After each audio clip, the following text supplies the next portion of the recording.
कश्मीरी पंडित उतना ही कश्मीरी है जितना एक कश्मीर में रहने वाला कश्मीरी मुस्लिम मेजॉरिटी लोग है। वादी कश्मीर में पंडित मुलाजमीन को धमकी आमेज खत के बाद घर पर रहने को कहा गया। श्रीनगर में काम करने वाले कश्मीरी मुलाजमीन को मुबैना तौर पर एक ऑनलाइन धमकी आमेज खत के बाद घर पर रहने को कहा गया है, जिसमें उन्हें खबरदार किया गया था कि वो अपने तरीके बदलें और कुछ मुलाजमीन के नाम और फोन नंबर जाहिर किए गए।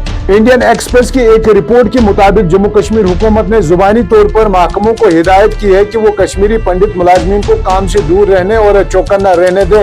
इत्तलात के मुताबिक अगर जरूरी हो तो इन्हें महफूज मकामात पर मुंतकिल होने का मशवरा भी दिया गया है।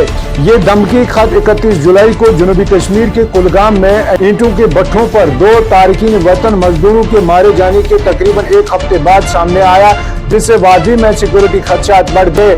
पुलिस इस खत की सदाकत की तस्दीक कर रही है। यूनाइटेड लिबरेशन काउंसिल नामी ग्रुप के नाम से ऑनलाइन जारी किया गया था। सिक्योरिटी हुकाम को शुबा है कि ये ग्रुप लश्कर तैयबा LET का महाज हो सकता है। एक पुलिस ऑफिसर ने इंडियन एक्सप्रेस को बताया कि ये ग्रुप पहली बार जुलाई में हिजबुल मुजाहिदीन के कमांडर बुरहान वानी के बरसी के मौके पर एक पोस्टर के नाम नमूदार हुआ था। इस खत में मुबैना तौर पर कश्मीरी पंडितों को निशाना बनाया गया था जो कश्मीर से बाहर रहते हैं लेकिन वादी में मुलाजमत करते हैं। रिपोर्ट में कहा गया कि इसने 6 मुलाजमीन को दर्ज किया, तमाम रेवेन्यू डिपार्टमेंट से और अपने काम को अस्करियत पसंदों से मुंसलिक जायदाद के खिलाफ हुकूमती कार्रवाई से जोड़ने की कोशिश की।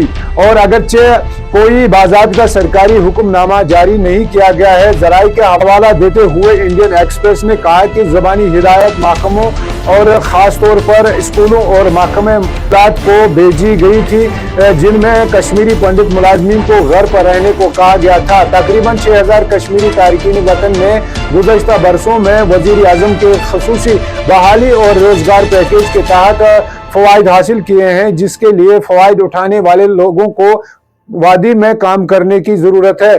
All prime minister package employees की सदर सुनी राणा ने अखबार को बताया कि इस वक्त कश्मीर में तकरीबन 9000 से ऐसे मुलाजमीन तैनात हैं। राणा ने मजीद कहा है कि धमकी आमेज पोस्टर सामने आने के बाद मुलाजमीन को घर पर रहने को कहा गया था, लेकिन उन्होंने इस्तदलाल किया कि ऐसा करना तवील मुद्दती हल नहीं है, क्योंकि इन्हें अब भी अपने घरों से बाहर मामूल की सरगर्मियां अंजाम देने की जरूरत है।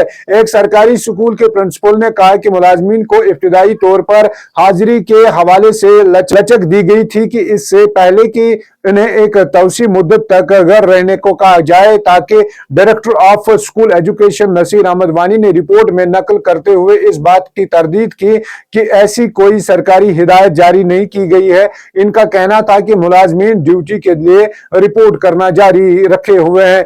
आपको बता दें कि इस वक्त का सबसे बड़ा ऐसा अनफॉर्चुनेट वाक़ा है जिसको लेकर सभी लोग ये सोचने पे मजबूर होते हैं कि बिलाखिर कश्मीरी पंडित अगर उतने ही कश्मीरी हैं जितने कश्मीर में रहने वाले मुस्लिम मेजॉरिटी के लोग हैं, तो बिलाखिर कश्मीरी पंडितों को इस तरह टारगेट क्यों किया जा रहा है और क्यों यहाँ के भाईचारे और यहाँ के अमन अमान में खलल डालने की कोशिश की जा रही है। फिलहाल हम ये तवक्को रखेंगे कि इंडियन आर्मी और जम्मू कश्मीर की पुलिस खासतौर पर जो मरकज में बैठी सरकार है या जम्मू कश्मीर सरकार मिलजुल कर उन लोगों का सामना करेगी जिन लोगों ने ये खत पोस्ट किया था और इन कश्मीरी पंडित या तारकीन वतन को धमकी आमेज खत लिखा है। फिलहाल के तौर पर यह बड़ी खबर है। आपसे गुजारिश है कि आप इस वीडियो को ज्यादा से ज्यादा शेयर करें और देखते रहिए हमारे साथ कश्मीर आज तक नाउ।